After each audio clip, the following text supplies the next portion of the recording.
March 25th, 1945. Near Wesel, Germany. The dawn mist rose off the Rhine like smoke from a dying world.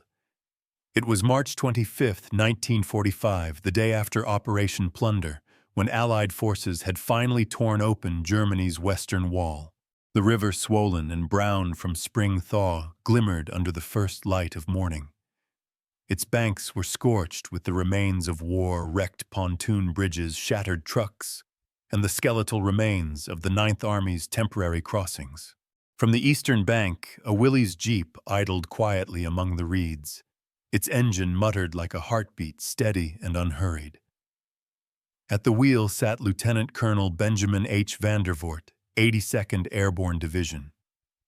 A man who had once jumped into Normandy on a broken ankle, fought through Holland, and now at 31 carried the weight of a campaign that had stretched from France to the ruins of the Reich. He adjusted his scarf and glanced at his wristwatch. 0600 hours. Sir, said Sergeant Floyd Bennett, his driver tightening his gloves against the cold. Intel says Krauts are folding all along the Ruhr line. Command wants confirmation of troop movement north of Iserlohn, but he hesitated. We don't have any armor or infantry support listed for that sector. Vandervoort smiled faintly, the kind of smile that lived somewhere between exhaustion and defiance.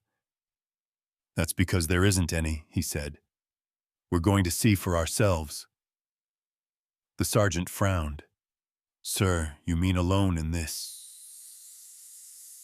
He tapped the jeep's thin windshield. Vandervoort reached into his coat pocket, pulling out a folded map and an M1911 pistol. Bennett, he said calmly. I've fought in 3 countries, crossed 2 rivers, and dropped out of the sky twice.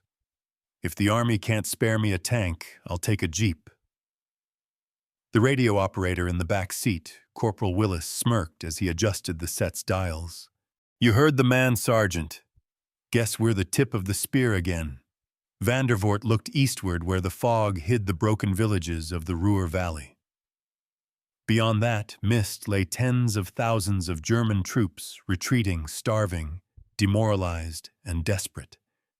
They didn't know it yet, but they were trapped in what would soon be called the Ruhr Pocket, the last great encirclement of the European war. The colonel's eyes narrowed. We'll go in quiet, he said. No headlights. If we're lucky, they'll think we're a forward recon element of the 9th Armored. Bennett muttered under his breath. If we're lucky. Then he shifted gears and the jeep rolled forward into the mist. The world beyond the Rhine was silent, eerily so. No artillery thundered. No aircraft droned overhead. Only the sound of wind moving through the ruins. Road signs had been blasted apart or painted over. Occasionally they passed the wreck of a half-track or a dead horse, its harness still attached to a cart abandoned mid-turn. The farther they went, the more unreal it felt, a land half awake, half dead. At one point, they saw a German helmet lying in the mud beside a child's doll. Bennett glanced at it, his voice low. Sir, I don't like this. Feels like we're driving through someone else's grave. That's exactly what it is, Vandervoort replied. Then softer, the trick is not to join them. By 0730, the jeep had covered nearly 10 miles through enemy territory without a shot fired. Willis occasionally transmitted short updates over the SCR 300 radio, whispering into the handset. Recon Unit Alpha 1 moving east, no contact yet. Visibility low, road clear. Back at the 82nd's command post, those messages were logged and mostly ignored. They sounded too routine, too simple. But what no one knew was that in that fog, the entire German western flank was dissolving, and Vandervoort's jeep was driving straight into its heart. Around 0800, they reached the edge of a small village, Meinerzhagen, its cobblestone streets littered with broken glass and spent shell casings.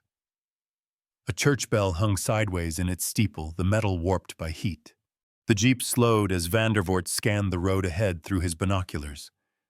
There he said quietly, Movement. 3 German soldiers emerged from behind a house carrying rifles slung low. They wore mismatched uniforms, Wehrmacht tunics over civilian coats, and their faces were pale with exhaustion. They froze when they saw the jeep, then immediately dropped their weapons and raised their hands. Willis blinked. "They're surrendering." "To us," Bennett laughed incredulously. "They think we're the lead element of an armored column." Vandervoort didn't smile. He motioned for them to approach. One of the Germans, a corporal no older than 20, stepped forward shakily. "Amerikaner?" he asked. "Yes," Vandervoort said in perfect German. "You're surrounded. Tell your commander to assemble his men." The corporal's eyes widened. All of them," Vandervoort replied evenly.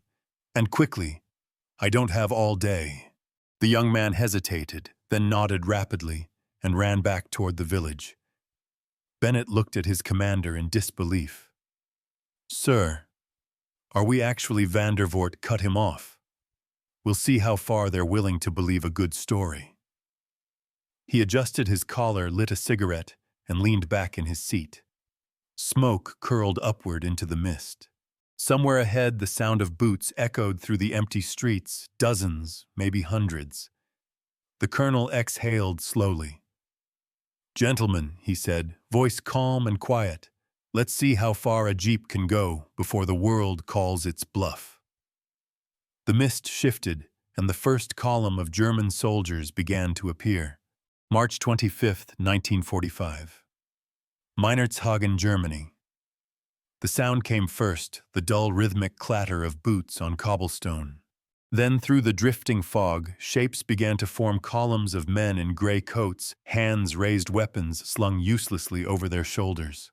At first there were a few dozen, then hundreds, and then more. Lieutenant Colonel Benjamin Vandervoort didn't move. He sat perfectly still in the jeep's passenger seat, cigarette smoldering between his fingers, eyes hidden beneath the brim of his helmet. To the Germans, he looked every inch the archetype of an American field officer, calm, unshaken, already certain of victory. The deception had begun, and he knew that any hesitation, even a twitch, would shatter the illusion. "Jesus," muttered Sergeant Floyd Bennett, gripping the steering wheel so tightly his knuckles whitened. "Sir, there's gotta be 1,000 of them already." "More," said Corporal Willis, his radio headset pressed tight against his ears. "I'm picking up chatter they're calling in entire companies from outside the village." Vandervoort didn't look away from the approaching line. "Good," he said softly. "Let's give them someone to surrender to." The first German officer to arrive was a tall man in a long black overcoat, his insignia dulled by dust and fatigue. He stopped 10 paces from the jeep, saluted stiffly, and spoke in clipped English. "I am Oberstleutnant Karl Schneider, 3rd Battalion, 116th Panzergrenadier Division," he said. "I wish to surrender my men." Vandervoort regarded him coolly. "All of them?" "Yes," Herr Oberst Schneider replied quickly, mistaking Vandervoort's silver oak leaves for a full colonel's eagle. "We are surrounded. There is no purpose to further resistance." Bennett almost laughed. Surrounded by what, a single jeep and 3 men? But Vandervoort's face didn't change. He took one last drag of his cigarette, then flicked it into the mud. "Your surrender is accepted," he said simply. "You will order your men to disarm and assemble on the West Road." Schneider blinked. Immediately. "And, may I ask, sir, to whom do we surrender, the 9th Army, the 18th Corps?" Vandervoort's reply came without pause. "You are under the control of the U.S. 9th Army's 82nd Airborne Division Advance Guard. You are completely encircled. If you wish to avoid artillery fire, you will comply quickly." The officer swallowed. He had seen the American air power over the Rhine, the endless convoys, the B-26s turning cities to ash. He saluted once more, turned sharply on his heel, and marched back toward the village, shouting orders. Within minutes, the entire square filled with chaos, men dropping rifles, stacking machine guns, dragging crates of ammunition into piles. They looked dazed, as if waking from a bad dream. Vandervoort stepped out of the jeep and stood in the open hands behind his back. He said nothing. He didn't have to. His calm presence was the greatest weapon he had. Willis leaned out of the jeep, whispering, "Oh, this is insane." "They're buying it. Hook, line, and sinker." Bennett nodded, eyes wide. "Sir, they think we're an entire division. We can't hold this lie for long." Vandervoort adjusted his gloves, his expression unreadable. "We don't have to hold it," he said. "We just have to stretch it until they tell someone else." He pointed to Willis's radio. "Get me HQ. I want confirmation that the 116th Panzer's line collapsed west of here." Willis turned the dials carefully, static, crackling through the set. After a moment, a voice came through, faint but clear. "Recon Alpha 1, this is Eagle Control. Go ahead." "Eagle, we've got German units surrendering en masse near Minershagen. Estimate several hundred, possibly more. No friendly armor in sight." A pause. "Then Alpha 1, repeat your last transmission." "Did you say several hundred?" Vandervoort took the handset. "Correction," he said evenly. "Make that several thousand." Static hissed. "Say again, several thousand. Do you have reinforcements?" "No," Vandervoort replied. "Just good timing." He hung up the receiver. Bennett stared. "Sir, what happens when they realize there's no Ninth Army behind us?" Vandervoort looked at the mass of surrendered men. "By then," he said, "we'll have made it true." As the morning sun burned through the fog, a convoy of German trucks appeared, white flags fluttering. A lieutenant jumped out, shouting, "We surrender! All units, we surrender!" The words rippled outward like a shockwave. Down every street, soldiers echoed it, passing it along like gospel. By 0930, 2 entire regiments had laid down their arms. And still the jeep sat unmoving, a lone symbol of inevitability in a world that had already accepted defeat. From somewhere in the distance came the faint rumble of American armor, the 9th Armored Division finally catching up. Bennett heard it first. "Sir, reinforcements inbound." Vandervoort nodded. "Good," he said. "Now we make it official." He reached into his coat, pulled out his map, and drew a small circle around Minershagen. Then, with the tip of his pencil, he wrote one word beside it, "Captured." The pencil mark was small, but the impact would soon ripple across the entire Ruhr. March 25, 1945, Minershagen, Germany. By mid-morning, the fog had burned away, revealing the full extent of the miracle or the madness, depending on who you asked. Where once there had been the desolate quiet of a war collapsing in on itself, there now stood thousands of German soldiers milling in the open fields beyond Minershagen. Rifles lay neatly in rows like gravestones. Machine guns sat stacked muzzle down in the mud. The surrender had begun as a whisper, but by 1,000 hours it had become a flood. Lieutenant Colonel Benjamin H. Vandervoort stood near the hood of his jeep, arms folded, scanning the scene through binoculars. His boots were caked in clay, his expression unreadable. He had been in combat for nearly 3 years, Sicily, Normandy, Nijmegen, but never had he seen a battlefield so utterly surrendered to disbelief. Behind him, Sergeant Floyd Bennett muttered as he scribbled figures in a notebook. 600, 1,200. I stopped counting at 2,000, sir. Keep counting, Vandervoort said. History won't believe us otherwise. The sergeant looked up. With all due respect, sir, I'm having trouble believing it right now. Down the slope of the field, a small cluster of German officers gathered under a white bedsheet tied to a rifle. One of them, a gaunt, clean-shaven colonel with iron-gray hair, walked up the path toward the jeep. He stopped a few paces short, removed his cap, and saluted. Herr Oberst, he began in halting English. Am Colonel Wilhelm Kruger, 156th Volksgrenadier Regiment. I request terms of surrender for my men. Vandervoort nodded. How many? Kruger hesitated. Approximately 5,000. Bennett nearly choked on his coffee. 5,000. Vandervoort didn't blink. You'll have your terms, he said. You will gather your officers and proceed west along this road. You are now prisoners of the United States 9th Army. Kruger looked toward the misty hills. I have seen no American divisions here, he said carefully. No tanks, no infantry. Only... His eyes flicked to the jeep. You. Vandervoort's voice was calm, but his tone carried steel. "Colonel, if you're suggesting that I'm alone, you're wrong. I'm standing on the forward line of 3 divisions. You just can't see them through the smoke." He took a slow step forward, his shadow cutting across the mud. "You can test that theory. But if you do, artillery will level this valley before your boots hit the ground." Kruger's Adam's apple twitched. His hands clasped behind his back trembled slightly. He had seen what American artillery could do. He had watched towns vanish in minutes. After a long pause, he nodded. "There will be no testing." Vandervoort inclined his head. "Good. Then let's make it official." As Kruger returned to his men, Vandervoort leaned against the jeep and exhaled. His heart, which had been hammering in his chest for the past half hour, finally began to slow. He pulled out a cigarette, but before he could light it, Willis, the radio operator, hissed, "Sir," message coming in. The static crackled, followed by a clipped American voice, "Recon Alpha 1, this is Eagle Control. Confirm massive surrender reports in your sector. Repeat, confirm." "How many enemy troops are surrendering?" Vandervoort looked out at the endless lines of gray uniforms, then at his own tiny 3-man crew. He pressed the transmit button. "Eagle Control, this is Alpha 1. Estimate 15,000. Repeat 15,000 enemy troops surrendering in the Minershagen sector. Over." Silence. Then a stunned reply. "Alpha 1, say again." "Did you say 15,000? "Affirmative." Another long pause. Then quietly, "Christ Almighty. Hold position. Reinforcements en route." By noon, word had spread across the entire Ruhr front.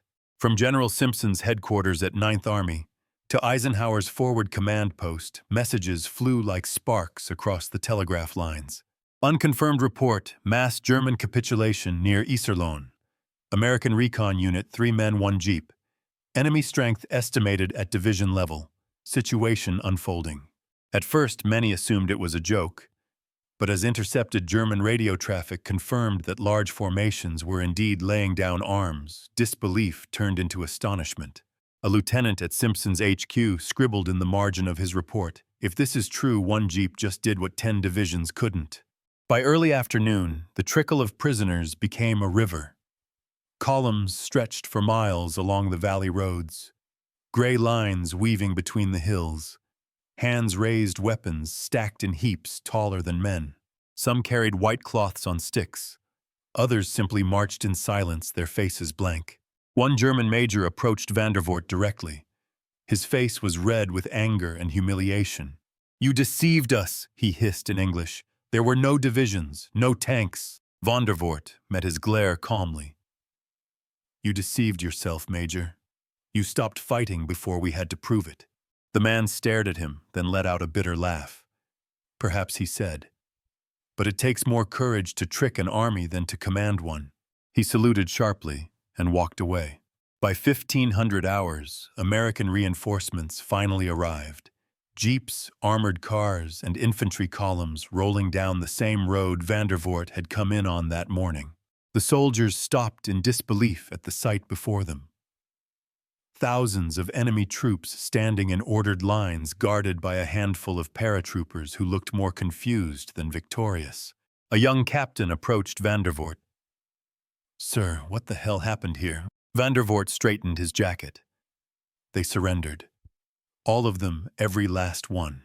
The captain looked over the hills, eyes wide. "Sir, there's no way in hell they thought we had this kind of strength here." Vandervoort smiled faintly. "That's the thing about war, Captain. Sometimes what a man believes is more powerful than what he can see."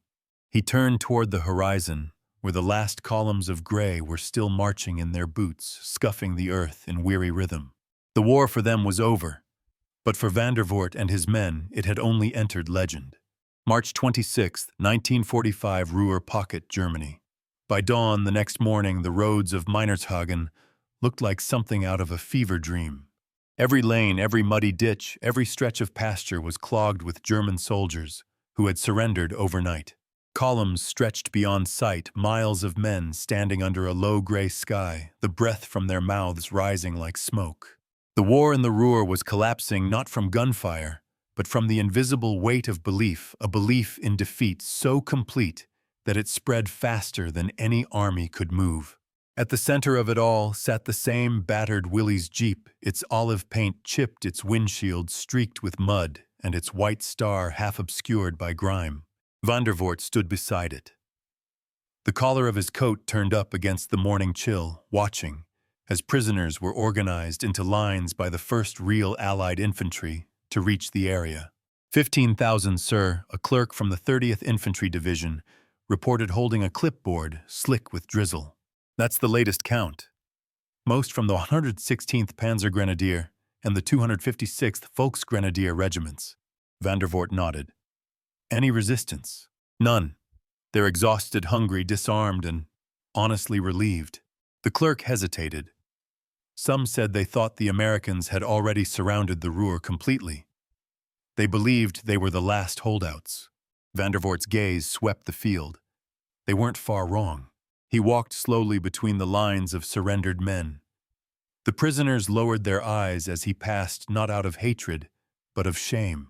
Many clutched photographs, rosaries, or letters, the last fragments of a world that had already burned behind them. A boy no older than 16 stared up at him with hollow blue eyes. His uniform sleeves were rolled and pinned to fit his thin arms.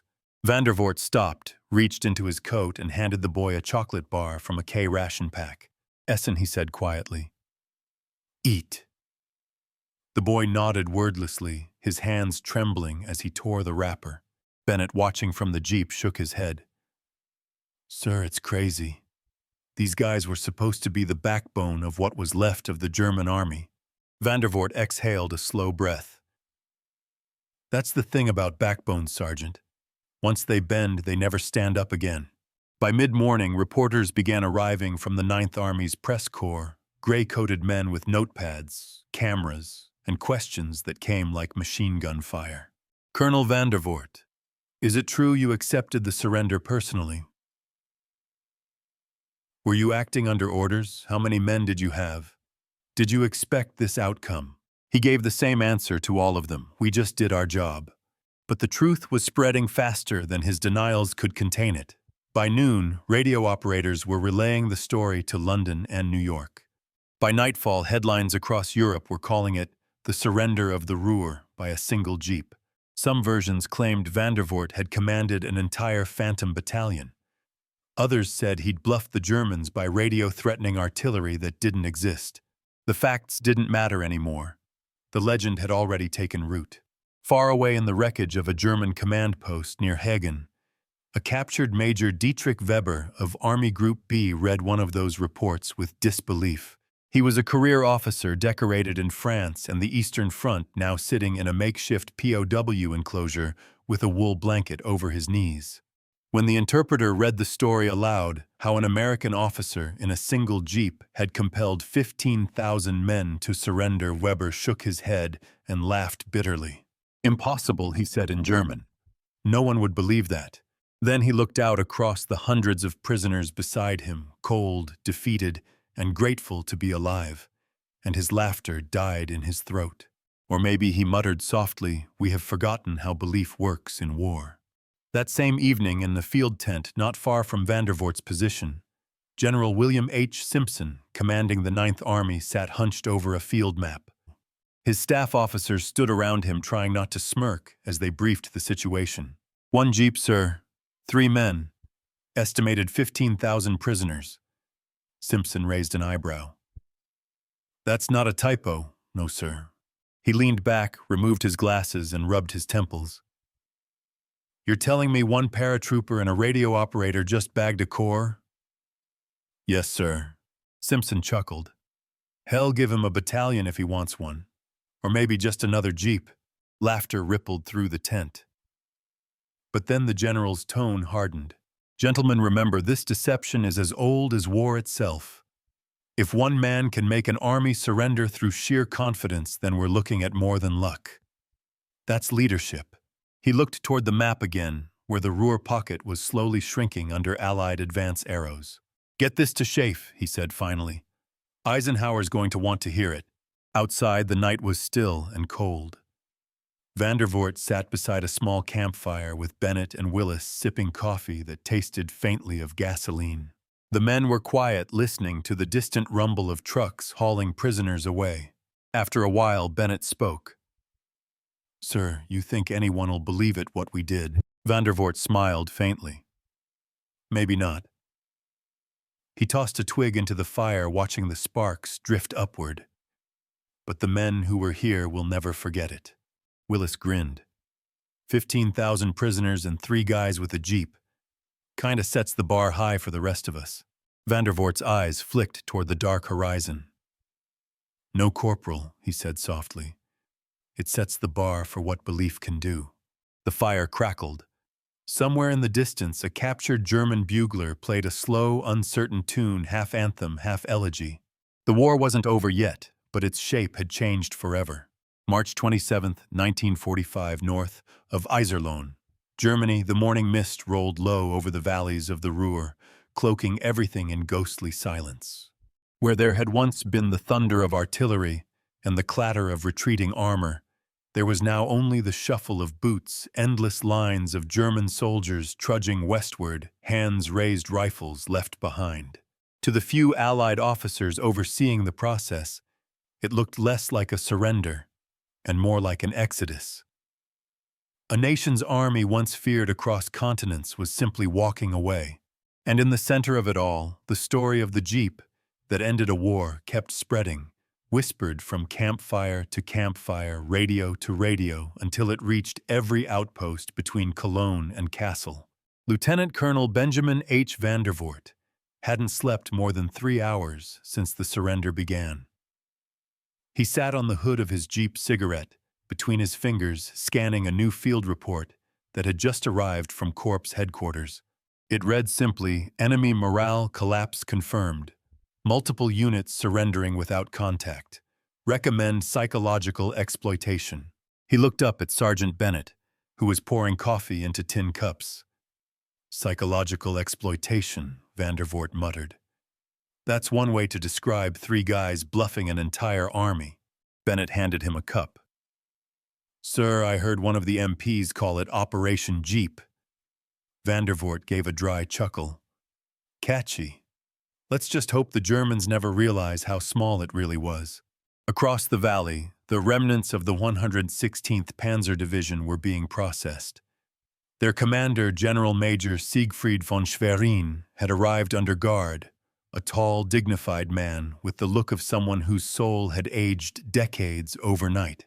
He had once commanded tanks in France and Russia. Now he stood beneath an American flag, answering questions from an intelligence officer half his age. When Vandervoort approached, Schwerin's eyes narrowed slightly. "So," he said in accented English, "you are the officer who took my army." "I suppose so," Vandervoort said, "though I didn't expect it to be that easy." Schwerin studied him for a moment. "We were finished long before you arrived. The Reich has no fuel, no air cover, no command. My men are starving. You simply appeared at the right moment to make it official." Vandervoort nodded slowly. "Maybe. But you still had 15,000 men with weapons." The German general's mouth curved into a faint smile. "Weapons without will are nothing, Colonel. You Americans broke our will long before this valley." He paused, his eyes hardening. "We thought you were a mechanized army beyond comprehension. Factories that never sleep. Ships that appear faster than we can sink them. And then when you arrived here with only a jeep," he gave a small, humorless laugh, "we believed that too." Vandervoort said nothing. There was nothing to say. Later that afternoon, as the prisoners were marched west toward the Rhine, Vandervoort gathered his men around the jeep. The field was littered with discarded helmets and torn maps like the remains of a broken civilization. The war had turned surreal victory, achieved not through blood, but through psychology, audacity, and timing. Sir Willis said, adjusting his radio headset. "HQ says word of this is spreading all the way to Schaif. They might send a reporter from Stars and Stripes." Bennett groaned. "Great. Next thing you know, they'll call us heroes." Vandervoort looked up from his map. "We're not heroes. We're witnesses." That's worse. He tapped the paper with his pencil. Now listen. The Ruhr's collapsing fast. The Germans west of us are already cut off. I want to know what happens when the next village hears what these men did. Bennett frowned. You think they'll surrender too? Vandervoort's expression darkened. If the story holds, yes. But if someone tests it, if one of them decides to fight. He didn't finish the sentence. He didn't need to. That evening, the first real storm in weeks rolled over the region. The wind tore through the valley, scattering papers and ash from burnt-out vehicles. Vandervoort and his men sat under the flap of a canvas tent, listening to the rain hammer the roof. In the distance, flashes of lightning silhouetted the endless columns of prisoners still moving west. Ghostly figures illuminated and swallowed by the storm again and again. It looked like the ghosts of every battle the war had devoured. Willis broke the silence. Sir, you think this'll be remembered? Vandervoort leaned back, his face half lit by the storm. If it isn't, he said, it'll happen again someday, somewhere else. Someone will realize how much power a lie can have when it's told with conviction. Bennett looked uneasy. So you're saying it was a lie? Vandervoort's gaze didn't waver. No, Sergeant. It was the truth just delivered early. Outside, the thunder rolled across the valley, echoing like distant artillery. For the first time in years, Vandervoort didn't flinch at the sound. He knew the war was ending not with a final battle, but with a whisper of surrender carried by a jeep. At 200 hours, as the storm quieted, a final radio message came through from Corps headquarters, subject confirmation of Meinershagen incident. Allied intelligence reports, total of 15,237 enemy troops surrendered. Immediate commendation for field officers recommended. Vandervoort read it once, folded it carefully, and slipped it into his jacket. Then he extinguished his lantern and leaned back against the jeep, staring up at the rain-soaked canvas above. He thought about the men who had fought beside him since Sicily, many of them buried now in foreign soil. He thought about how much had been spent to get here, and how absurd it was that in the end a single jeep could do what legions could not. Somewhere in the distance a church bell tolled, faint, cracked, and irregular. It didn't sound like victory. It sounded like relief. March 28, 1945, Ruhr Valley, Germany. The rain had passed by morning, leaving behind a heavy stillness that seemed almost sacred. The valley smelled of wet soil oil and the faint metallic tang of spent ammunition, the ghost scent of battles that would never be fought. From the ridge above Iserlohn, Lieutenant Colonel Benjamin H. Vandervoort watched as the dawn crept over the landscape. The mist had thinned, revealing a horizon dotted with white flags improvised and fluttering from barns, chimneys, and church spires. It was a sight unlike anything he'd seen in 3 years of war. For once, the flags didn't mark targets, they marked surrender. Below him, the great convoy of prisoners stretched again, longer than the eye could follow. 15,000 men engineers, panzer grenadiers, clerks, and conscripts marching quietly down the valley road toward Allied collection points. Their faces were blank, their boots squelching in the mud. Some hummed under their breath, others prayed. Every so often one would glance up toward the ridge where Vandervoort's jeep sat, as if trying to glimpse the invisible army they still believed surrounded them. But there was only the jeep and 3 men. Sergeant Floyd Bennett sat on the front fender, oiling his carbine more out of habit than need. You ever think about how close this could have gone the other way, sir? He asked without looking up. Vandervoort didn't answer immediately. He was staring at a column of German officers approaching the temporary command post below one of them, carrying a briefcase that bulged with documents. After a moment, he said, "Every day since Normandy, Sergeant." Bennett smiled faintly. "No, I mean yesterday. One nervous trigger pull one kid who decides he wants to go home with a medal instead of a memory, and he snapped his fingers. Whole thing blows up." Vandervoort nodded slowly. "You're right. But yesterday wasn't about weapons. It was about conviction." "Whose conviction, sir, theirs or ours?" Vandervoort's eyes stayed on the prisoners. "Both. They believed we were unstoppable. We believed we were right. That's all it takes sometimes. At the camp perimeter, Corporal Willis fiddled with the Jeep's radio, tuning through static, until a sharp American voice cut through. "This is 9th Army HQ. All units in the Minershagen sector stand by for directive from Chafe Command." Static crackled, then another voice, deeper, slower, unmistakably formal. "To all field units of the United States, 9th Army. Intelligence confirms complete disintegration of enemy cohesion in the Ruhr pocket. Effective immediately. Priority is containment and processing of surrendered personnel. Repeat, priority is containment. The German army in the west is collapsing."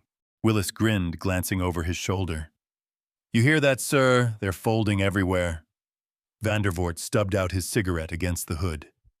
"Then the war's ending the same way it started, faster than anyone expects." Down by the stream, 2 American infantrymen from the 30th Division stood smoking and watching the endless flow of German prisoners. One of them nudged the other and said, "You think they even know who they surrendered to?" His friend snorted. "Yeah, a guy with a jeep and brass balls the size of artillery shells." They both laughed, shaking their heads, the kind of laughter that comes when fear finally gives way to disbelief. By mid-afternoon, a U.S. Signal Corps photographer arrived, camera slung over his shoulder. He snapped a few frames of Vandervoort standing beside his jeep, the officer's posture rigid, the sky behind him heavy with clouds. The image would later circulate in military archives with the caption, "Lieutenant Colonel Benjamin Vandervoort, Every 2nd Airborne Division, supervises surrender of German forces near Iserlohn, March 1945. It looked calm, composed, even ordinary, but everyone who had been there knew what it represented. That photo wasn't about one man. It was about the end of a belief, the moment when a war machine realized it had been beaten not just by firepower, but by will. Late that night, Vandervoort sat inside a requisitioned farmhouse dictating his after-action report.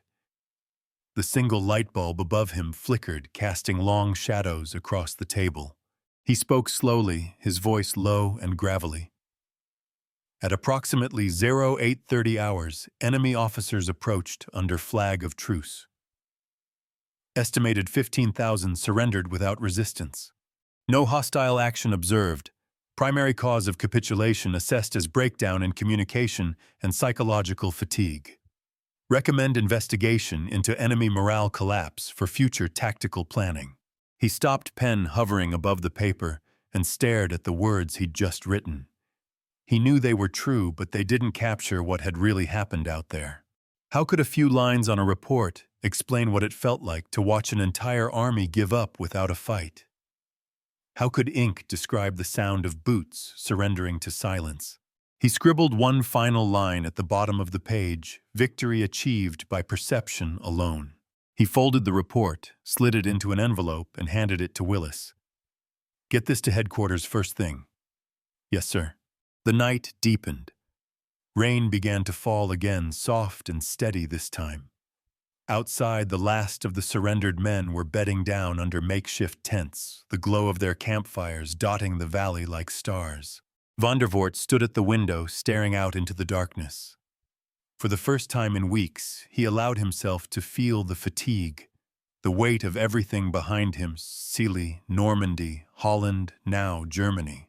Each campaign had left its mark, but this one felt different, because no one had died for it. No shots fired, no artillery, no tanks, just conviction, radio static, and the courage to act like victory was already theirs. He poured himself a small glass of brandy, raised it toward the window, and whispered, "To belief." The thunder answered softly in the distance. March 29th, 1945, Iserlohn, Germany. Morning came cold and pale, the mist clinging stubbornly to the valley. Somewhere beyond the hills, artillery thundered faintly, not in battle, but in celebration.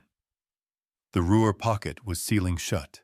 The war was bleeding out in real time, and for the men of Vandervoort's detachment, it felt as if they were living inside a dream where reality bent to their will. At 0600 hours, the command post came alive again. Jeep engines idled, Radios hissed. Trucks rolled out to transport prisoners west. The war machine of the Allies, relentless even in victory, moved forward like clockwork, efficient, mechanical, inevitable. Vandervoort sat on a wooden crate outside the farmhouse, reading a new dispatch from 9th Army headquarters. It began with a single line that made him raise his eyebrows. Subject, psychological exploitation. Directive, Operation Paper Lion. He skimmed further. Effective immediately, all field units are to report any cases of large-scale enemy capitulation without direct combat. Assess potential replication of psychological tactics employed in Minershagen sector. Reference Lieutenant Colonel B.H. Vandervoort, Incident 82nd Airborne. He looked up, almost laughing. Well, I'll be damned. Bennett, frying powdered eggs on a field stove nearby, looked over. Something funny, sir. Vandervoort folded the paper. They just gave our bluff a code name. Bennett smirked. What did they call it? Operation Paper Lion. The sergeant chuckled. Fitting. All roar, no claws. Vandervoort shook his head. You'd be surprised how sharp paper can cut when people believe in it. Across the road, the German officers sat under guard near a hay barn converted into a holding area. Colonel Wilhelm Kruger, who had first surrendered 2 days before, was there too. Still composed, still dignified despite the loss of everything he'd known. When Vandervoort approached, Kruger rose and saluted. Colonel, he said quietly, I have been informed that our surrender will be processed by your higher command. That's right, Vandervoort said. You'll be transferred to a POW camp near Liège. You and your officers will be treated according to Geneva Convention standards. Kruger nodded, hesitated, then asked, May I speak frankly? Go ahead. You did not defeat us with weapons, the German said. You defeated us with certainty. When I looked into your eyes, I saw no hesitation, and I knew we had lost. He paused, voice dropping. We spent years believing in machines, in steel and production quotas, in the myth of German superiority. But belief, it seems, belongs to whoever claims it first.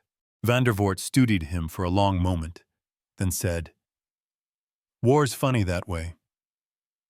It doesn't always end when the fighting stops. Sometimes it ends when one side realizes the other already moved on. Kruger gave a weary smile. Then perhaps this war ended 2 days ago when a single jeep drove into our valley.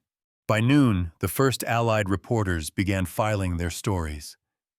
One correspondent from Stars and Stripes stood near the jeep, his typewriter clattering over the hood. He read his lead aloud as he typed, In the misty hills north of the Ruhr, a single American jeep accomplished what entire armies could not. It made the enemy give up. No shots fired, no blood spilled, just the steady voice of one man who refused to blink. Bennett groaned. There it is. The legend grows. Vandervoort chuckled softly. Every army needs a myth to remember the truth by. Yeah, but they'll start calling you the guy who ended the war with a jeep. Vandervoort took a sip of cold coffee. If it means a few fewer kids have to die before this is over, they can call me whatever they want. That evening, General Simpson's staff car arrived at the edge of the village. When the general stepped out, rain still dripping from his overcoat, Vandervoort saluted sharply. At ease, Simpson said. His tone carried amusement, but also admiration. You've caused quite a stir, Colonel. Washington wants your after-action report on their desks before the week's out. Vandervoort nodded. I've already filed it, sir. Simpson raised an eyebrow. And what did you put for the cause of surrender? Vandervoort hesitated only a moment. Psychological collapse triggered by perceived encirclement, sir. Simpson chuckled. That's a polite way to say they believed a fairy tale. Sometimes fairy tales end wars, sir. The general studied him for a moment, then nodded slowly. Maybe they do. Just don't let anyone catch you thinking you can bottle it. Vandervoort smirked. Wouldn't dream of it. Later that night in the mess tent, the men of the 82nd gathered for a rare hot meal. Conversation hummed, talk of home, of VE Day, rumors of how the world might look without uniforms. A corporal from another unit approached Vandervoort's table, clutching a folded newspaper clipping. "Sir, they're calling it the bluff that broke the Ruhr." Vandervoort took the paper, read the headline, and let out a slow breath. He passed it back. "Keep it, soldier. One day your grandkids will think it was all made up anyway." The corporal grinned. "Still, sir, hell of a story." Vandervoort looked down at his cup of black coffee, the surface rippling faintly with the vibrations of passing trucks outside. "Yeah," he murmured. "Hell of a story." Outside, the headlights of a departing convoy swept across the jeep, the same mud-streaked machine that had carried them into legend. For a moment, the glint of metal on its hood caught the light like a star. And then it was gone, swallowed into the darkness of a war that was finally, mercifully ending. March 30th, 1945, Ruhr, Pocket, Germany. By the end of March, the Ruhr Pocket had become a cage, a steel-gray bowl of trapped divisions choking supply lines and broken command. Every road west was now lined with convoys of German prisoners, each carrying the same stunned look, the same quiet surrender that had begun in Meinershagen with one jeep and one impossible bluff. What Vandervoort had sparked was no longer confined to a single valley. The idea that resistance was futile had spread like wildfire through the collapsing front. Units that still had ammunition were laying down their arms before a shot was fired. Towns that had spent years bracing for annihilation were surrendering to scouts waving handkerchiefs. It wasn't just a battle of men anymore, it was a battle of morale. And morale had already died. Vandervoort drove north that morning, the jeep rattling over roads chewed up by tanks and retreat. Beside him sat Sergeant Bennett, his helmet pushed back, eyes scanning the horizon through the rising haze. Everywhere they looked, the symbols of surrender multiplied: rifles stacked in neat pyramids, white sheets fluttering from farmhouse windows, columns of prisoners moving west like tired rivers. "Hard to believe this was all supposed to be Hitler's last stand," Bennett muttered. Vandervoort grunted. "Last stands only work if someone's still standing." They passed a burned-out Panther tank, its turret blown clean off, the inside charred black. A single boot lay in the mud beside it, half buried. Further down the road, an old German woman stepped out from behind a stone wall, clutching a white flag and a loaf of bread. Her face was lined and pale, but her eyes were steady. She pointed to the east and spoke softly. "Keine mehr. Keine mehr kämpfen. No more." No one left fighting. Vandervoort nodded, reached into his pack, and handed her a can of rations. As the jeep rolled away, he said quietly, "She's seen more wars than we've fought." By afternoon, they reached the outskirts of Iserlohn. There, on the high ground above the Lenne River, the remains of an entire German corps were waiting. Officers in immaculate uniforms, boots polished, their discipline preserved even in defeat. When Vandervoort's jeep pulled up, a major stepped forward and saluted with mechanical precision. "Herr Oberst," he said, his accent clipped but clear, "we have been ordered to surrender. My commanding general requests the terms." Bennett whispered, "Sir, that's at least 6,000 more." Vandervoort climbed out of the jeep, boots squelching in the mud. "Same terms as the others," he said evenly. "You'll march west. No weapons, no sabotage, no delays. You'll be fed when you reach our lines." The major nodded, his expression oddly serene. And our honor, Vandervoort looked him dead in the eye. "That's between you and your conscience, Major. I can't process that in a report." The German smiled faintly, a man too tired to be bitter. "Perhaps that is fair." He turned, barked an order in German, and the entire corps, thousands of men, began stacking rifles in silence. Bennett whispered, "Sir, you realize what this means? That's another corpse down. That makes over 20,000 men total." Vandervoort didn't respond. He just stood there, watching the tide of gray uniforms flow into the valley, like water finding its level. He murmured quietly, almost to himself, and all it took was one lie big enough to sound like the truth. That night, the command post received a visitor from Army Group HQ, Colonel James Whitaker, an intelligence officer with the kind of polished boots and clipped speech that came from long years behind maps instead of mud.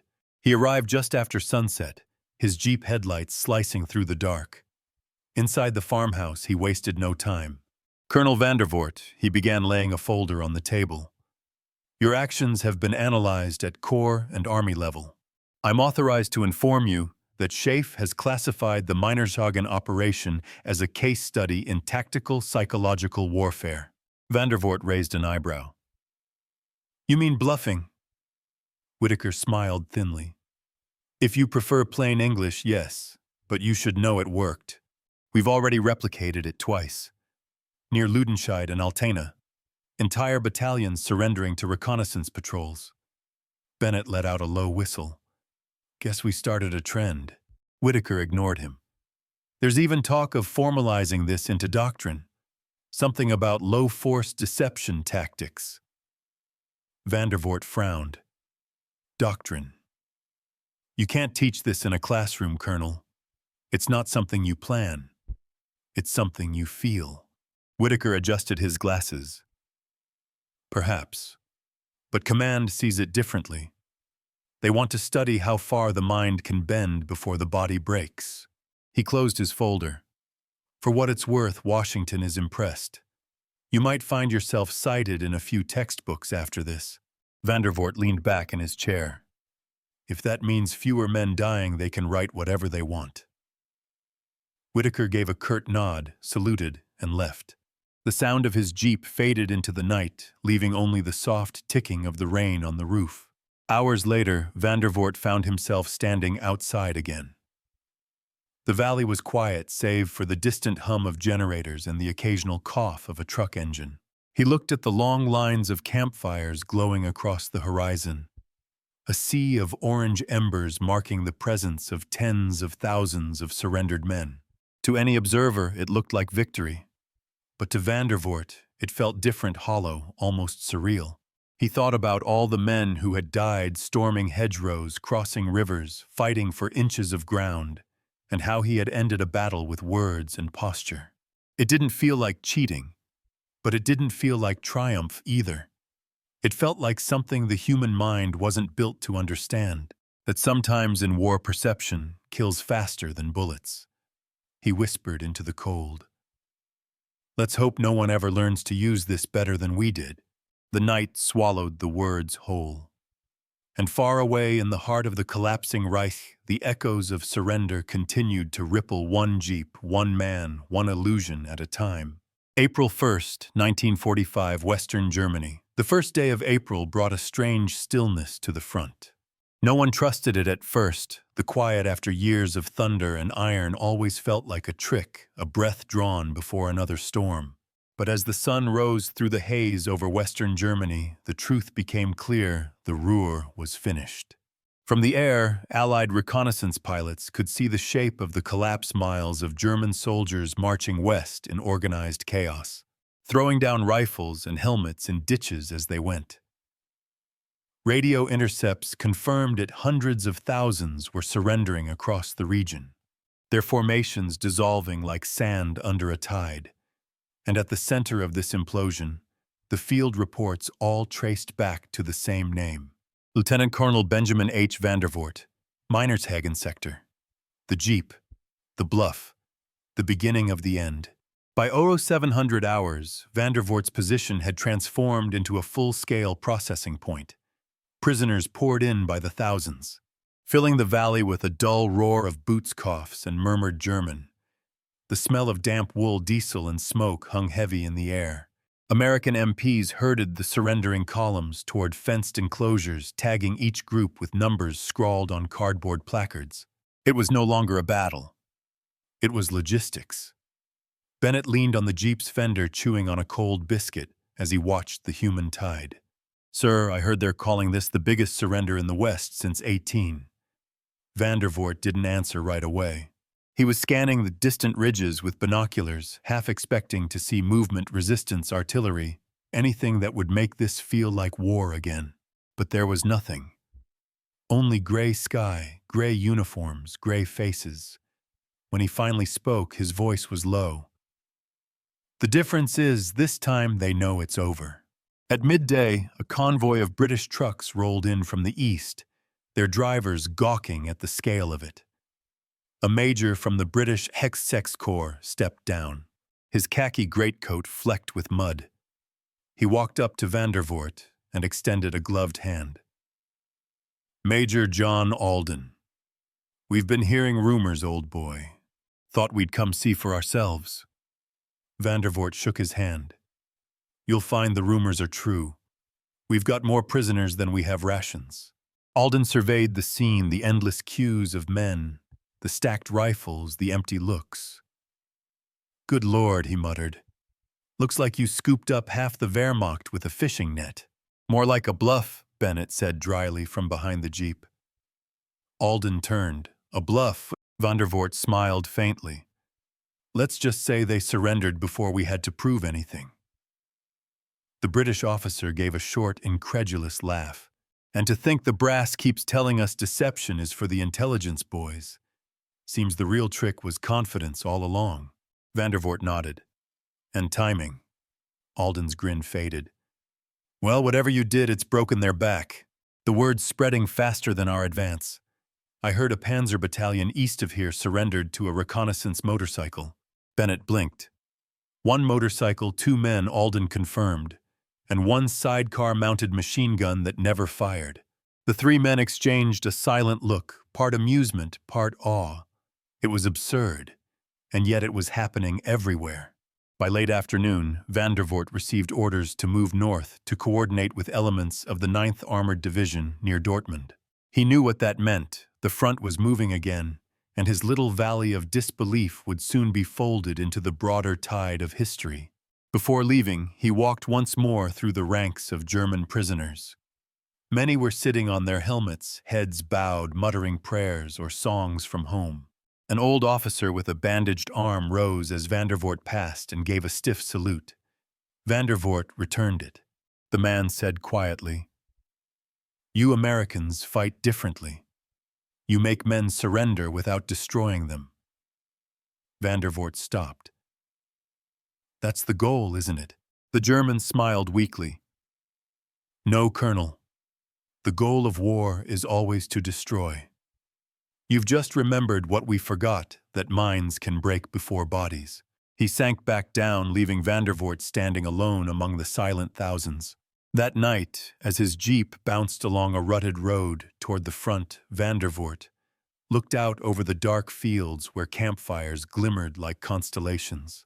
Each one marked a group of surrendered men, fires built by those who had finally given up fighting. He spoke quietly, almost to himself. So this is how empires die, not with a bang, but with belief slipping through their fingers. Bennett glanced over from the passenger seat. Sir, nothing, Vandervoort said. Just thinking about how strange it is. All those years, all those battles, and it ends with 3 men and a jeep. Willis grinned from the back seat. Could be worse, sir. Could have been 1 man and a bicycle. They laughed to the sound swallowed by the night. At 2300 hours, Vandervoort's convoy reached a temporary HQ established in an abandoned schoolhouse. Inside maps covered every wall. Red pins showing Allied progress, black ones showing German collapse. The Ruhr was almost entirely encircled. A staff officer looked up as Vandervoort entered. Sir, they're already calling your operation the opening act of the Ruhr surrender. General Simpson says you'll get a commendation. Vandervoort nodded absently. Commendations don't bring back the ones who didn't get this lucky. The officer didn't reply. Vandervoort walked to the window and looked out at the distant fires, the last embers of a dying war. For a moment, he thought about the faces of his men from Normandy, from Nijmegen, from the long road here. Then he said quietly, maybe luck isn't the right word. Maybe it's mercy. Outside, the sky was streaked with faint northern light, greenish ribbons shimmering over the broken landscape. No one noticed it but the sentries. To them, it looked like the war itself was finally lifting one thin veil of color at a time. April 3rd, 1945, Dortmund, Germany. The city of Dortmund lay in ruins. Factories that had once churned out steel and shells now stood as hollow carcasses, their skeletal frames jutting against the smoke-stained sky. Rail lines were twisted like vines. Rows of homes were reduced to ash. The war's machinery, both human and industrial, had collapsed into stillness. Lieutenant Colonel Benjamin H. Vandervoort stood inside what had once been a locomotive repair yard. It now served as an ad hoc POW holding center housing nearly 50,000 German soldiers gathered from the shattered remnants of the Ruhr. They were everywhere, sleeping in pits under tarps, inside train cars, stripped of their wheels. The air was thick with the odor of oil, sweat, and surrender. Sergeant Bennett and Corporal Willis followed behind, weaving through the maze of prisoners. MPs shouted orders in English and broken German, their voices carrying across the massive yard. "You ever think," Sir Bennett asked quietly, "how fast this all happened? One day they're fighting, next day they're walking toward us like it's Sunday church." Vandervoort nodded. "It's what happens when an army runs out of belief before it runs out of bullets." Near the entrance, a captured Wehrmacht captain was dictating to an Allied interpreter, giving details about his regiment's collapse. When Vandervoort passed, the German looked up, recognizing him instantly. His photograph had circulated in every POW camp across the sector. The captain straightened and saluted. "Herr Oberst Vandervoort," he said in fluent English. "You are the American officer, yes. The one with the jeep." Vandervoort paused. "That's right." The German smiled faintly, not mockery, but something close to respect. "You should know your story has traveled further than any of your armies. Men surrender now at the mere mention of the jeep." Bennett raised an eyebrow.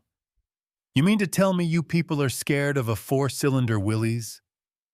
The captain shrugged. "Not of the machine. Of what it represents, inevitability. We believed your armies were everywhere at once, that your radios could summon artillery from the sky, that your tanks never stopped coming." He hesitated, then added, "We stopped fighting the moment we realized resistance no longer mattered." Vandervoort studied him carefully.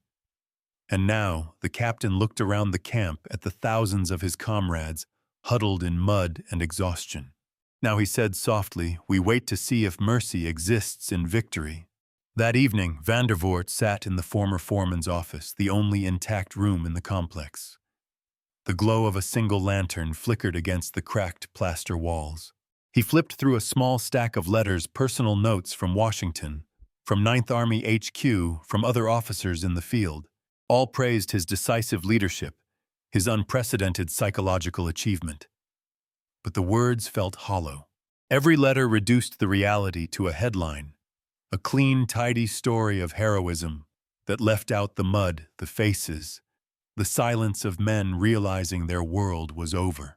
He poured a shot of whiskey into a tin cup and stared at it for a long moment before drinking. Outside, rain began to fall again, a slow, steady drizzle that turned the dirt roads into rivers of brown water. Bennett entered, shaking out his coat. "Message from HQ, sir." He handed over a telegram. Vandervoort unfolded it and read aloud. "Chafe to Vandervoort. Commendation approved. Formal report to War Department requested for inclusion in Strategic Deception Study. Congratulations. Eisenhower personally noted your contribution to psychological warfare operations." He set the paper down slowly. Bennett grinned. "You're famous, sir." Vandervoort looked out the window toward the endless line of prisoners, the barbed wire glistening in the rain. "I didn't do this for fame. I know, sir. But you can't deny it, it worked." "Yeah," Vandervoort murmured. "It worked. That's what scares me." Later, unable to sleep, Vandervoort walked outside the compound. The rain had stopped. The night air smelled of smoke and damp iron. He moved past the wire, past the guards, until he stood alone near the river that cut through the ruins. Across the water, a group of captured German soldiers huddled around a small fire, their voices low, almost reverent. They were singing the faint, mournful sound of "Ich hatte einen Kameraden," the old soldier's song for the fallen. For a long time, Vandervoort listened, the melody threading through the fog. It wasn't a song of defiance. It was a song of memory. Men mourning their comrades, their country, their belief. He thought about the strange power that had ended it, not guns, not bombs, but the idea that the enemy was unstoppable, that the war was already lost. He whispered, barely audible, maybe that's what victory really is, convincing the other man he's already dead. The wind caught the words and carried them across the river. On the far bank, one of the Germans looked up as if he'd heard. At dawn, Vandervoort returned to the jeep, its metal slick with dew. He ran his hand across the hood, the same hood that had led him through Holland, across the Rhine, and into legend. In its reflection, he saw the weary face of a man who had lived 3 wars in one lifetime. Ready to move, Sir Bennett asked, loading their gear. Vandervoort nodded. Yeah. Let's keep driving before the world starts making sense again. The engine sputtered, coughed, and roared to life. As they rolled out of Dortmund, the road ahead glowed faintly in the morning light, a road leading toward a peace no one yet understood, born from a lie that had saved thousands. April 6, 1945, near Paderborn, Germany. The road northeast toward Paderborn wound through hills scarred by war. Once verdant forests now stood half-burned. Telephone poles leaned at odd angles, their wires hanging like torn veins. Along the way, columns of German prisoners still marched west under guard, their gray coats blending with the dust. It was as if the entire country were moving backward, retracing its steps into surrender. Lieutenant Colonel Benjamin H. Vandervoort rode in silence. The jeep's windshield was cracked, its engine humming the same steady note it had carried since Normandy. Bennett drove jaw-tight, eyes fixed on the road. Willis dozed in the back, his radio resting across his knees like a sleeping animal. Every few miles they passed evidence of collapse, wrecked trucks, abandoned supply carts, white flags tied to tree branches. The Germans were not retreating anymore. They were evaporating. And yet for Vandervoort, each mile deeper into Germany felt heavier, not lighter. Victory was close, but it didn't feel clean. It never had. That afternoon, they stopped in a small farming village that had been spared bombing. A church bell rang weakly as they entered the square. Children peeked out from behind doorways, eyes wide watching the jeep, with the same mixture of awe and fear that now followed every American vehicle. Vandervoort dismounted, stretching his back. He saw an old man sweeping debris from the steps of the church, stooped gray, wearing a black armband. When their eyes met, the man set down his broom and approached slowly. In hesitant English, he said, "You are American officer." "That's right," Vandervoort replied. "Lieutenant Colonel." The man nodded, searching for words. "You stopped the fighting near Esserlohn." Vandervoort frowned slightly. "Who told you that?" The old man smiled faintly. "Everyone. They say you make 15,000 soldiers put down their guns, with only one car." He pointed at the jeep, eyes bright with disbelief. "Is that true?" Vandervoort hesitated, then said, "It's mostly true." The man nodded slowly, as if confirming something to himself. Then he looked up toward the sky, the clouds moving slow and white over the broken steeple. "You did good thing," he said quietly. "Less blood. Less widows. In this country, that is miracle." He extended a trembling hand. Vandervoort shook it. The man's grip was soft, but steady. "Thank you, Colonel," he said. "Even if it was only bluff, you gave us one day without killing." For the first time in weeks, Vandervoort smiled, small, tired, but genuine. Maybe that's all a bluff ever needs to be. Later, as they drove out of the village, Bennett looked over his shoulder. "Sir, you ever think about what happens when people start learning the real story?" "What do you mean?" "I mean when they find out there wasn't an army behind us. That it was just 3 guys and a jeep." Vandervoort thought for a moment before answering. "They'll believe what they need to believe. That's how legends work." Bennett frowned. "So we're a legend now." The colonel's voice was quiet, but sure. "No, Sergeant. We're a reminder." That wars don't end with explosions. They end when one side stops believing they can win. That evening, they bivouacked near a wooded ridge. The front lines were still 10 miles ahead, but artillery no longer thundered. The night was filled only with the low hum of generators and the chirp of insects that had begun returning to the ruined countryside.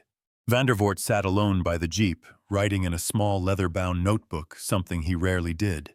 The entry was short, April 6, 1945. Germany feels hollow. I used to think courage was charging into fire. Now I think it's holding your nerve when the world expects you to be afraid. The bluff worked, but it's not mine anymore. It belongs to the silence that followed. He tore the page out, folded it, and tucked it into his breast pocket. Before dawn, he was awakened by a voice outside the tent. Colonel radio message coming through priority. Willis handed him the headset. Static filled his ears, followed by the voice of an officer from 9th Army HQ. Vandervoort confirmed position. Eisenhower's forces have linked with Montgomery's at Lippstadt. The Ruhr pocket is sealed. Entire German Army Group B trapped. They're calling it the greatest encirclement on the Western Front. Vandervoort closed his eyes. Understood. Any orders hold for now. You're to move west for debrief and commendation. You're being reassigned. Reassigned. That's right. Schaeff wants you in England. They're planning a new report on tactical deception. You're the centerpiece. The transmission clicked off. Bennett, half awake, muttered, "What's that mean for us?" Vandervoort stared at the radio for a long moment. It means someone wants to learn how to bottle lightning. As dawn broke, the first rays of light caught the jeep's metal and made it shine pale gold. Vandervoort ran a hand along the fender, his voice barely a whisper. "You've done your part, old girl." Willis loaded the gear. "You think they'll ever believe the real story?" Sir Vandervoort shook his head. "They already do. They just don't know it yet." The jeep rolled on its tires, kicking up dust that hung in the morning air, like smoke from a battle that had already ended. A ghost of war lingering in the quiet between truth and legend. April 9, 1945, Lippstadt, Germany. The roads leading into Lippstadt were choked with victory. Sherman's half-tracks ambulances and convoys of supply trucks filled every lane, horns blaring in chaotic celebration. The American 9th Army had linked with Montgomery's 21st East meeting West, and the war in Germany's industrial heartland was for all practical purposes over. In the middle of it all, Lieutenant Colonel Benjamin Vandervoort's mud-streaked jeep looked like a relic from another world. As they rolled into the captured town, crowds of liberated civilians watched from shattered windows. Some waved tattered handkerchiefs. Others simply stared, faces too hollow for joy. The smell of coal dust and burned rubber hung in the air like fog. Bennett leaned over the wheel, muttering, "Feels strange, sir. We've been fighting this war so long, I don't even know what winning's supposed to feel like anymore." Vandervoort didn't reply. He just looked straight ahead, eyes fixed on the road that disappeared into the haze of smoke and sunlight. At headquarters, an officer from Schaeff was waiting for them. Colonel Frederick Miles, clipboard in hand, his uniform too clean for the front. He greeted Vandervoort with a crisp salute. "Colonel Command's been expecting you. General Simpson wants your debrief typed and transmitted to London by tonight." "Understood," Vandervoort said. Miles looked over the jeep with a half-smile. "So this is it, the famous machine. The one that made the Germans lay down their arms." Bennett chuckled under his breath. "Guess that makes us all part of the exhibit." Miles ignored the comment. "You should know Colonel Eisenhower himself's read your report. He called it a victory of nerve and imagination. That's rare praise." Vandervoort folded his arms. "Imagination's a dangerous thing to praise in a soldier." Miles raised an eyebrow. Meaning, Vandervoort said quietly, the next war might not wait for facts before it starts believing its own stories. The Schaeff officer paused, unsure whether it was cynicism or prophecy. "Either way," he said finally, "you'll be in those stories." Vandervoort didn't answer. He simply nodded once and walked past him into the building. Inside the requisitioned schoolhouse, typewriters clacked and telephones buzzed. Maps of the Ruhr were pinned across chalkboards dotted with red circles and arrows showing the advance. But what caught Vandervoort's eye was a hand-drawn note scrawled in chalk on one wall: "The war is ending. Don't be the last man to die." He stared at it for the long moment, then smiled faintly. It was the kind of wisdom soldiers always understood long before politicians did. He sat down at a desk littered with forms and began writing his debrief. Each sentence felt heavier than the last. He wrote about terrain movement, enemy behavior, the things the War Department cared about. But when he reached the line labeled "Analysis Cause of Surrender," he stopped. After a long pause, he wrote, "The enemy surrendered because they believed resistance was meaningless. The mechanism was not force, it was fear given shape. A jeep can't defeat an army, but an idea can." He looked at the words, then underlined that last sentence twice before signing his name. That evening, he stood outside in the courtyard smoking a final cigarette, while the typewriters inside clattered his report into history. Bennett joined him, holding 2 tin mugs of coffee. "Sir, they're saying it's official. The Ruhr's done. That's 500,000 Germans out of the fight." Vandervoort exhaled a plume of smoke. "And how many never fired a shot? Most, I'd say." The colonel nodded slowly. "Good. That's the best kind of victory, the one that doesn't need graves to prove it happened." They stood in silence for a while, watching the sun sink behind the ruins. From somewhere in town, a military band began to play faint notes of "The Army Goes Rolling Along." But beneath it faintly came another sound, the low, uneven rumble of distant engines, trucks moving east, tanks on the move, the next fight forming beyond the horizon. Bennett broke the silence. "Think it's really over, sir?" Vandervoort dropped his cigarette, grinding it under his boot. "Wars like this don't end. They just move to new maps." Later that night, after the lights in headquarters dimmed, Vandervoort went back to the motor pool where his jeep sat under a tarp. He lifted the canvas and ran his hand across the hood. For a moment, he could almost hear it again, the sound of the engine in the Meinerzhagen mist, the crunch of tires on wet soil, the voice in his head whispering, "Don't stop now." He rested his palm flat against the cold metal and whispered, "Thanks for carrying us through." Then he let the tarp fall back into place. By dawn, orders came down assigning Vandervoort to a liaison role in England. His jeep stayed behind in Germany, tagged for transport to an Allied museum, a relic of a story that would soon pass into legend. Years later, when school children would look at its rusted frame behind glass, a plaque beneath it would read, "The Jeep that made 15,000 men surrender, March 1945. Lieutenant Colonel Benjamin Vandervoort, and Airborne Division."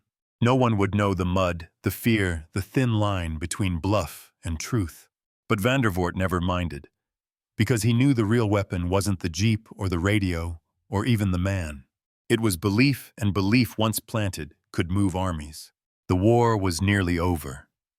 And in the quiet streets of Lippstadt, beneath the pale German dawn, one man finally allowed himself to stop pretending to be unbreakable.